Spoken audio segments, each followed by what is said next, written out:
Brahim, você tem um pioneirismo enorme quanto à realização de métodos de imagem cardiológica. E você é um cardiologista. Inclusive, os nossos investigadores mostraram que tem enfoque em emergência também. Como que isso aconteceu? Esclarece pra gente, porque a gente investigou e viu que o senhor fez fellow também em emergências cardiovasculares. Como começou essa história na imagem, essa transição, que o senhor até brinca, né? Que o senhor era médico e hoje... E hoje eu faço imagem. Larguei a medicina e vivo de imagem. É uma história interessante porque, em primeiro lugar, quando a gente é pioneiro, quer dizer que a gente é velho. Porque ninguém é pioneiro com 3 anos de idade. A gente só é pioneiro porque a gente estava vivo antes das coisas acontecerem.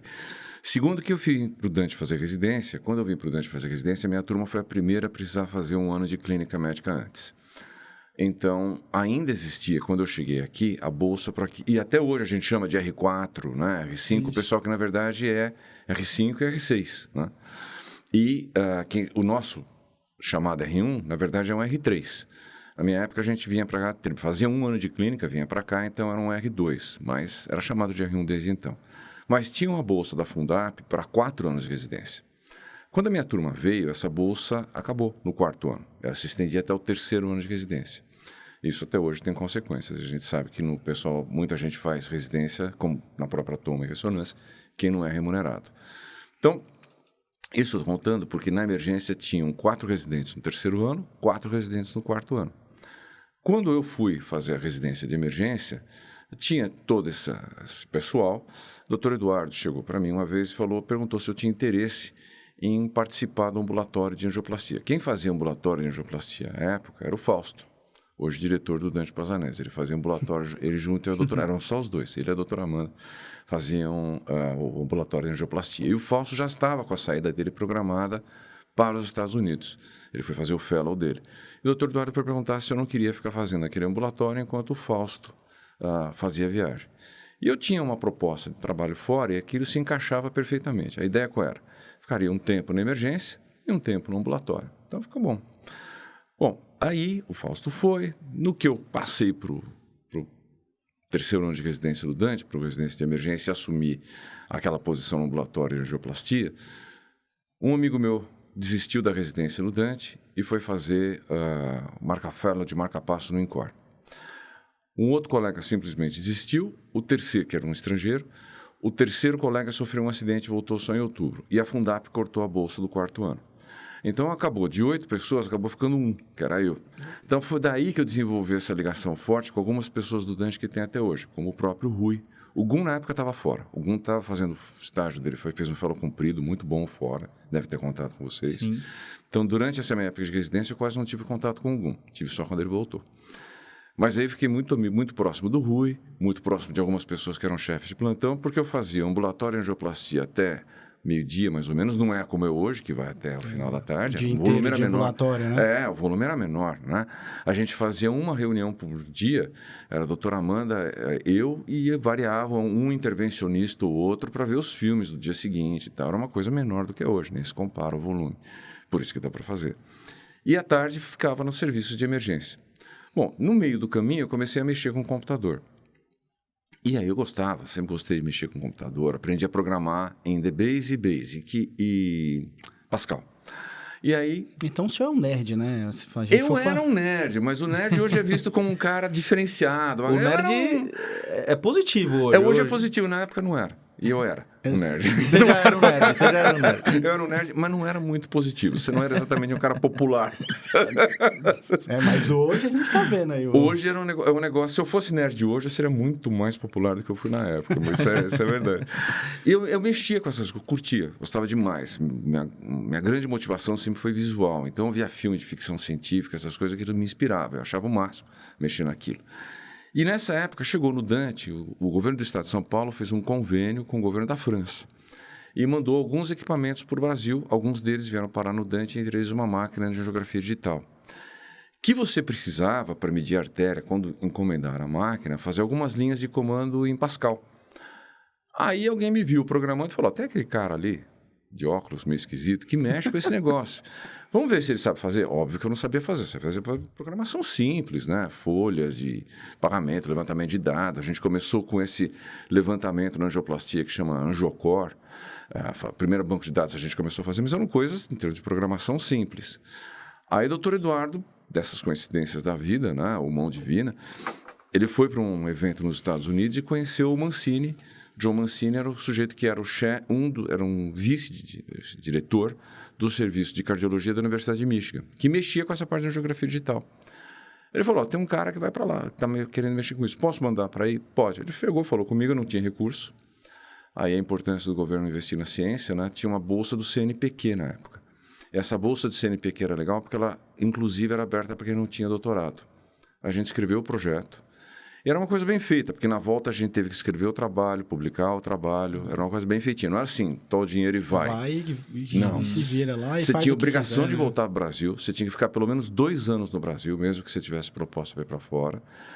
E eu acho que é o certo, porque, afinal de contas, o dinheiro vem do governo, o povo brasileiro pagou. Exatamente. Ao Brasil, exatamente. A expertise é um investimento, né? É um investimento que todo mundo faz, né? E que ninguém perguntou para o sujeito andando de ônibus agora se ele queria que eu fosse para Michigan ou não, né? Isso era um problema meu, não era claro dele. Que todo mundo quer ir, né? Lógico, assim. mas será que todo mundo aceita pagar? Então, se todo mundo souber que quem vai voltar e vai trazer para cá parte do que aprendeu fora, aí as pessoas se dispõem a aprender. E eu, sem querer dar um viés muito político na conversa, sempre achei que a gente precisa investir em ciência e pesquisa. Porque é o único jeito de um país ser autônomo. Não é um papo nem de direita nem de esquerda, mas é um papo de patriota, assim. Se o país quer ser autônomo e soberano, você tem que produzir conhecimento você. Vocês dois mexem com doente grave todo dia. Não é que quantos a gente vê que não encaixa na diretriz, não encaixa no trabalho? Maioria, né? A maioria, se a gente for ver, né? de fato. A gente tem condições de produzir aqui para um paciente que é nosso, que não é um paciente que tem lá fora. Nossa realidade. Da né? nossa realidade. Então, eu achava esse projeto CNPq muito interessante. Aí eu fui, fiquei em Michigan. Quando cheguei em Michigan, o cara, o Mancini, que é outra pessoa que me influenciou demais, foi muito importante na minha formação, ele virou para mim e falou, olha, tudo que você faz, o mouse vai fazer. A gente estava começando a mexer com o mouse. Esse equipamento, quando saiu da França e veio para cá, ele veio sem mouse. Aí eu falei, o mouse vai fazer. E mostrou para mim o protótipo que eles estavam trabalhando. Falou, olha, tá vendo? Você pode botar um clique aqui vai fazer tudo. Eu falei, o que eu faço? Pego as malas e volto para São Paulo? Ele falou, não, vocês têm tomografia? Olha que coisa engraçada. A gente é pré-histórico mesmo, eu não pareço velho, eu sou velho. Vocês têm tomografia em São Paulo? Tomografia tem. Eu falei, tem um hospital que tem, que era o Einstein. Em ressonância, eu falei, nunca ouvi falar. Sei nem o que é isso. Não sei nem o que é isso. Aí ele falou, essas coisas vão chegar na cardiologia. Puxa, isso em 1987 o cara falou isso. Ele era realmente um visionário. Um cara muito inteligente. Era 7, 8 anos mais velho que eu só, já era vice-diretor do programa. Aí ele chegou e falou, então vamos aprender processamento digital de imagem. Só que eu peguei essa época em que a tecnologia começou a progredir rapidamente. Aí eu fiquei quase 1 ano em Michigan, depois passei uns meses na Holanda. Voltei para São Paulo. Quando eu fiquei na Holanda, meu estágio na Holanda foi com engenheiros, não foi com médicos. Já foi que aí ele mudou tudo que a gente tinha programado. E eu voltei para São Paulo. Quando eu voltei para São Paulo, o HCOR, que na época todo mundo chamava de Hospital do Coração, comprou equipamentos. Né? Comprou ressonância, comprou tomografia. E comprou de uma empresa... Pode falar o nome? Pode. Comprou da General Electric. E o pessoal, eles perguntaram para a GE, é o Hospital do Coração. Isso aí faz coração? Olha, a tomografia não, mas a ressonância faz. Precisa de alguém para fazer isso aí. Falaram com o doutor Adib. O doutor Adib comentou com o doutor Eduardo, você conhece alguém que faz ressonância de coração? Porque eles tinham um grupo de radiologistas e tal para fazer as outras coisas. Falou, não sei, mas tem um cara que está chegando aí de viagem agora e ele mexe com o computador. Parece que ele me falou alguma coisa disso. Ele virou e falou, você sabe fazer ressonância? Eu achei que o doutor Eduardo estava brincando. Eu falei, estudei isso aí. Ele falou, então vai chegar essa máquina no Hospital do Coração. Então você começou pela ressonância? Comecei pela ressonância. Foi em 1990, foi em novembro de 1990, a máquina ficou pronta, a gente colocou o primeiro paciente e fez. Então o senhor foi o primeiro a laudar a ressonância no Brasil? Magnética de coração no Brasil. E o Hospital do Coração foi o 7º hospital do mundo a fazer ressonância de coração. Tá vendo, Bruno? Por isso que eu sou fã desse cara. Não, você sabe que coisa engraçada? Eu vou contar essa história para vocês. Não é para vocês serem fãs meus, não. Para vocês ficarem mais orgulhosos. Porque a gente está numa época sem esperança. País dividido, um lado contra o outro. A gente tem condição de fazer coisas que ninguém faz. Em 1994, teve o primeiro congresso da Sociedade de Ressonância Magnética em Atlanta, nos Estados Unidos. Eu nunca fui, depois a gente pode até tocar nesse assunto, nunca fui muito de me envolver com sociedades de imagem. Mas aquele eu fui, estava começando, queria ver o que tinha para aprender e tal. Aí foi lá um cara, mostrou 10 pacientes infartados, foi lá outro, mostrou 50 pacientes com insuficiência mitral. Eu esperando para mostrar meus trabalhos. Era um congresso que tinha 2 ou 3 aulas e o resto era só tema livre. Era 2 dias.